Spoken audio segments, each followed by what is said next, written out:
entah itu bagaimana caranya lah, bisa dipikirkan ya. Tapi yang aku lebih mengharapkan, maksudnya dia ada kesadarannya bahwa iya nih kok kenapa sih kok jadi susah banget gitu ya. Harusnya kan gampang loh kalau misalnya mau memperbaiki hubungan, satu hubungan kan benar-benar harus dari kedua belah pihak gitu, jangan cuma. Jadi itu aja sih harapan saya, cuma apa yang saya rasain gitu, kerinduan saya yang saya rasakan, beliau juga merasakan. Cuma berdialog dalam doa aja. Saya dan Allah yang tahu. Nggak datang ke rumah Umi Bang, bagaimana? Lewat doa aja, karena memang aku nggak begini. Salah satunya ya bukti aku mau selalu ingin berbakti sama beliau itu adalah saya nggak mau memperpanjang persoalan gitu ya. Jadi saya selalu mikir, saya selalu ambil pertimbangan bahwa ya udah, kalau memang sepertinya sulit, kayaknya Umi masih belum bisa terima gitu, masih tetap mau dibalikin yang salah jadi benar, yang benar jadi salah, ya sudahlah. Saya cuma mendoakan saja, mudah-mudahan someday terbuka hatinya, terbuka pikirannya, diberi kesadaran bahwa oh iya ya, jadi yang salah yang mana tahu gitu. Itu aja sih sebenarnya saya butuhin, yang saya kepingin itu aja. Jangan sudah terjadi begini dan tidak ada kelanjutannya gitu. Seperti teman-teman tahu juga kan, nggak ada sama sekali yang menjembatani gitu kan ya, dan juga kelihatannya juga sepertinya anak yang hilang ini nggak ya udah diterima, nggak dicari gitu kan. Jadi ya sudah gitu. Jadi saya kalau untuk sekarang saya lebih fokus ke karir, single ya kan, bagaimana melatih supaya bisa lebih bagus, nafas lebih panjang ya kan Bang Dit. Jadi gitu aja. Ada dari pihak keluarga saya juga ya mau menjembatani atau bagaimana, yang saya dapat kabar ya. Cuman dari sananya pun juga nggak ngerti gitu loh. Mau masuk dari mana, nggak paham juga saya ya. Saya dengar seperti itu ya. Itu. Jadi memang. Jadi gini. Apa ya? Kalau misalnya orang mungkin sekali. melihatnya saya sepertinya yang nggak mau membuka diri, padahal saya sudah cukup membuka diri gitu kan ya. Kalau kapanpun Umi panggil saya akan datang gitu kan. Kan masalahnya tuh gini. Saya harus mengakui kesalahan yang saya nggak melakukannya gitu. Seperti misalnya balik lagi, dimana ada statement harus minta maaf kepada kakak-kakaknya. Saya balik bertanya, saya salah apa sama kakak-kakak saya? Yang saya lakukan itu adalah bakti saya kepada Umi. Saya membantu dan segala macam untuk adik saya dan segala macam itu karena ini loh.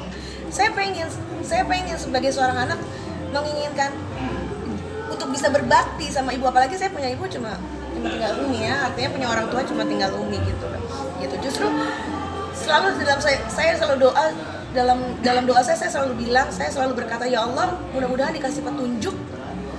Jangan nih saudara-saudara jangan ngejauhin aku, nah aku kan juga pengen berbakti gitu loh. Ini waktunya saya mau berbakti sama Umi, kok jadi dijauhin saya. Itu dan juga ya saya juga bersyukur artinya saat ini sudah ada regenerasinya Umi Elvi ya, ini anaknya, regenerasinya harusnya juga Umi dan pihak keluarga di sana, saudara-saudaranya, saudara saya juga yang ada di sana merasa bangga dan mendukung dan bersupport ya.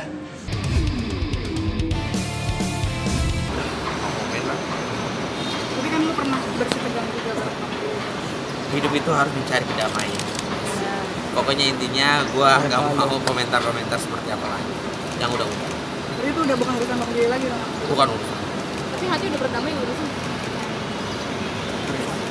Kita tuh harus apa ya, mengikhlaskan apa yang sudah terjadi. Semua itu pasti ada hikmahnya.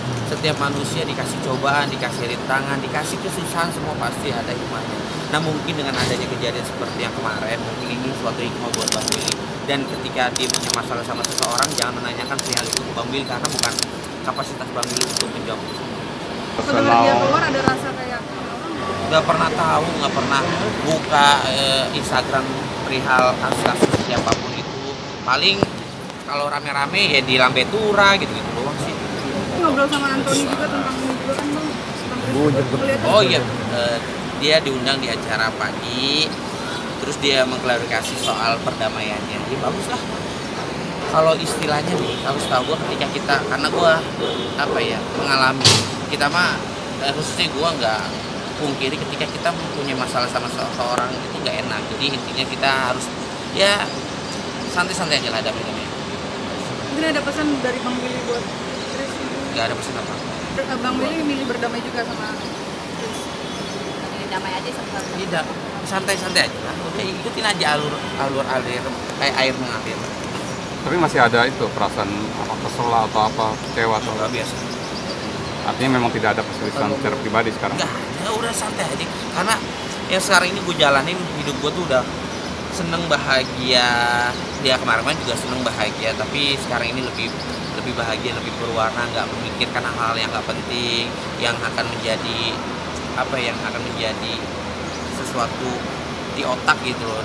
Dalam arti ya kepikiran sekarang ini udah santai, lega, nggak ada masalah, udah ada banyak gitu aja, cuma kerja ngasilin uang, ngasih kebahagiaan buat keluarga dan istri gitu aja. Bang Bil, apa yang akan lu lakuin ketika nanti Chris jadi bintang tamu di acara lu? Apa yang Nggak kenapa-napa, karena kan gue profesional. Karena waktu itu pula pun ketika gue bilang kalau misalkan di bintang tamu nggak apa-apa, kita akan tanya bla bla bla bla, kan dari pihak Chris juga masih masih tidak mau. Kalau untuk sekarang ini datang aja, malah Billy nyuruh Papi Uya, dan gue bilang juga sama satu yang berantem itu sama Anthony, kalau bisa lu datang sama Chris, Anthony lu ngomong bye-bye, saling cabut laporan. Kalau setahu gue soalnya tadi dia sempat bintang tamu, si Anthony udah cabut laporan, dari pihak Chris belum cabut laporan. Ya mudah-mudahan satu sama lain saling cabut laporan itu aja. Oh, justru Bang Billy mengusulkan untuk santai, ketemu. damai, nggak ada perselisihan apa-apa. Gue mah hidup gue udah santai. Sih boleh ditahan dan boleh dihukum penjara sama penegak hukumnya. Ingat, Lundung itu salah dan berdasarkan undang-undang narkotika dikategorikan sebagai penjahat, penyalahguna narkoba. Tapi sesungguhnya dia nggak jahat, iya kan? Dia tidak punya niat jahat, dia mengkonsumsi karena kebutuhan sakitnya. Jadi niat jahat itu mainstreamnya dia nggak punya. Kalau dia dihukum sebagai penjahat, kasihan. Dan kita semua yang rugi. Itu yang saya perjuangkan. Kalau itu sudah selesai, saya akan menikmati pensiun saya. Pasiennya begitu. Artinya tidak banyak. Coba bayangkan sekarang ini ada 5 juta orang yang direhabilitasi cuma nggak sampai 2.000. Kapan selesainya? Padahal itu tugas kita semua untuk merehabilitasi seluruh penyalahguna. Kalau penyalahguna itu sudah direhabilitasi semua, tidak ada lagi pengedar ke Indonesia. Meskipun, ya kan? Tidak ada lagi. Karena peredaran itu ada karena ada penyalahguna. Jangan dibalik loh ya. Pikiran kita kan dibalik kadang-kadang. Undang-undang narkotika itu tidak bisa dibalik. Penyalahguna harus ditangani lebih dulu. Ini membedakan penyalahguna dan pengedaran itu sangat mudah. Menurut undang-undang, kalau kepemilikan narkotikanya itu dalam pemakaian sendiri, saya ulangi ya. Kalau kepemilikan narkotika, menguasai narkotika itu, ya kan, untuk digunakan sendiri, itu namanya penyalahgunaan. Ini yang tidak boleh di penjara. Tapi kalau untuk dijual, diedarkan, itu yang harus ditangkap, harus dimasukkan penjara. Nah, permasalahannya ini, bagaimana kalau dia menggunakan juga menjual? Nah, inilah yang kenapa perlunya dilakukan assessment, ya kan? Karena penjual pengecer itu juga penjual, orang mengkonsumsi juga, makanya dilakukan assessment. Dokter yang mengassessment orang ini termasuk penyalahguna, mereka penjual apa penyalahguna. Kan penyalahguna murni, sifat penegakan hukum tidak boleh ditahan. Undang-undangnya sudah mengatakan begitu, tidak boleh tetap proses, ya kan? Tetap ini keberhasilan penyidik, tetap ini keberhasilan jaksa, ya kan? Dan hakim tetap ini keberhasilan hakim. Cuman kewajiban memutuskan hukuman rehabilitasi itu ada dalam undang-undang. Gitu. Surat edaran Mahkamah Agung itu untuk apa? Berarti itu di jajaran di bawahnya dong, di hakim sampai pengadilan negeri. Dia masih sudah edaran, surat edaran itu Mahkamah Agung. Udah ada kriterianya, kalau ekstasi 8 butir, kalau sabu 1 gram. Di kriteria barang bukti Nunung 0,36, ya kan, positif, ya kan, di asesmen, kan gitu kan. Jadi alurnya sudah ada lah. Surat edaran Mahkamah Agung kalau tidak dipatuhi, tidak diaten oleh hakim-hakim di bawah dia, nggak usah ngeluarin surat edaran, cabut aja. Yang dibilang Pak Anang tadi, suatu saat kolab lagi menggunakan. Nah seperti Nunung tadi, pemeriksaan awal kata 5 bulan, hasil puslapor 13 bulan, ngaku lagi 20 tahun. Karena orang kena narkoba itu ya gitu, ngomongnya maunya aja dulu. Jadi apa, siapa yang mau dipegang? Ya penyidik yang lain, kata mereka yang meriksa. Tim asesmen tadi lah bisa menentukan. Kalau 13 bulan tadi hasil puslapor kalau saya lihat. Hasil dari puslapor itu 13 bulan. Tapi Nunung pertama ngomong kan 5 bulan. Pemeriksaan kedua 20 tahun. Ya. Ini kan mana yang tahu gitu lah. Sebagai sahabat dan sebagai sesama penyalahguna ya harapan saya kalau bisa ya memang harus, bukan kalau bisa ya, memang wajib hukumnya untuk penyalahguna itu direhab. Itu loh, kalau memang kita mau mengimplementasikan mensosialisasikan hukum itu sebagaimana adanya, sebagaimana porsinya. Penyalahguna itu tetap harus direhab. Mungkin secara moral, kalau memang kondisinya Mbak Nunung itu ternyata tidak direhab, secara moral ya pastinya kita akan mensuarakan hak-hak kita, apalagi seperti saya yang pernah mengalami hal yang sama dan serupa, ya kita pasti akan menyuarakan kenapa kok masih ada penyalahguna yang di penjara. Nah, tapi semua tadi kan terpulang kepada Nunungnya sendiri, bahwa dia akan bisa menerima proses hukum yang sedang berjalan itu sebagaimana mestinya atau bagaimana, itu yang tahu cuma Nunung.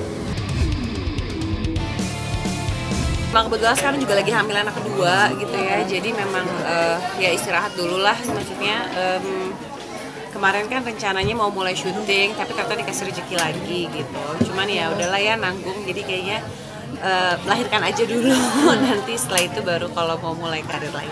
Memang programnya cepet ya Kak, maksudnya dari anak pertama ke anak kedua? Enggak sih, sebenarnya aku nggak ada program-program gimana-gimana, jalanin aja gitu ya, mungkin cuma kebetulan dikasihnya lebih cepat. Terus ya udah jadi dijalanin aja. Usia kandungan? Sekarang udah masuk usia 8 bulan. Masuk 8 bulan lagi. Iya, doain ya, insya Allah Oktober. Adakah berbeda ketika pertama dengan yang anak kedua? Sebenarnya sama aja sih, alhamdulillah aku memang dari anak pertama juga hamilnya lumayan easy gitu ya, lumayan yang nggak ada muntah-muntah, nggak ada ngidam-ngidam gitu. Yang ini juga sama aja, masih tetap bisa aktivitas, masih tetap bisa olahraga gitu. Tapi kalau secara sensitivitas apakah lebih, kan kata orang hormon berubah jadi lebih sensitif? Enggak sih ya, kalau aku kayaknya kalau hamil lebih santai sih, maksudnya nggak yang hormon gimana sih, aku ya biasa-biasa aja sih kalau pasti ada rasa kangen gitu, cuman kan ya kembali lagi harus ada prioritas gitu ya. Sekarang mungkin prioritasnya lagi anak aja dulu. Nanti kalau misalkan anaknya udah mulai bisa ditinggal atau bisa ditinggal-tinggal sebentar ya baru mulai syuting lagi. Dari suami memang diminta untuk istirahat dulu? Enggak sih, karena kan memang anak aku yang pertama juga usianya baru 1,5 tahun gitu ya. Dia juga baru selesai ASI juga baru 2 bulan yang lalu gitu. Ya baru 2,5 bulan lah gitu. Sebelumnya memang aku full ASI gitu, kasih buat dia. Jadi memang ya susah juga mau ditinggal-tinggal gitu, kasihan. Jadi dalam kondisi kayaknya mungkin kalau ibunya lagi hamil kan lama-lama mungkin ASInya lama-lama berkurang ya gitu. Memang Kira kan juga setelah di atas tahun dia juga udah mulai campur dengan susu UHT gitu. Jadi ya mungkin lama-lama juga dia pikir lebih lancar kalau susu dari botol gitu kan, susu UHT daripada ASI langsung, karena kan ASInya juga mungkin udah mulai sedikit gitu. Iyalah, maksudnya ya belum terlalu yang gimana-gimana, cuma palingan kayak baju-baju newborn gitu-gitu aja sih. Karena kan juga masih banyak barang-barang lungsuran dari kakaknya juga kalau barang-barang yang lain ya gitu. Aku sih menikmati dan enjoy dengan aktiviti aku sekarang sebagai ibu rumah tangga, sebagai ibu gitu ya. Maksudnya karena kan perempuan mana yang nggak pengen ngurusin anaknya gitu kan. Jadi aku sih saat ini ya lagi seneng-senengnya menjadi seorang ibu gitu, lagi seneng-senengnya ngurusin anak gitu. Berarti udah ada istirahatnya tuh kan, baru selesai ASI nanti ya dikasih rezekinya seperti itu kan ya alhamdulillah aja, dijalanin aja. Jadi kita di dalam kayak di geng itu ada kayak 3 orang yang lagi hamil, yang satu baru aja melahirkan 3 hari yang lalu gitu ya. Jadi memang sebenarnya bener-bener nggak disengaja, tapi ternyata hamilnya barengan gitu. Seru sih, jadi ada teman buat share apa segala macam gitu.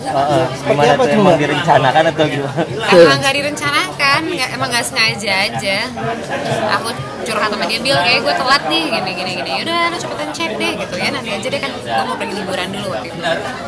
Tau-taunya pas aku belum cek, dia udah gue ini ternyata yang positif gitu. Yang bener loh, akhirnya dia cek ke dokter, aku pulang liburan juga cek ke dokter, kita jaraknya cuma beda seminggu. Sama-sama dokternya kan kebetulan beda, cuman ya kurang, setiap dia habis USG aku habis USG kita teleponnya gimana, udah maksudnya baby lu gimana perkembangannya segala macam, dan mungkin bisa lahirannya bisa di tanggal yang sama karena kan Nabila operasi, aku kan normal, jadi mungkin bisa di hari yang sama, kita nggak tahu.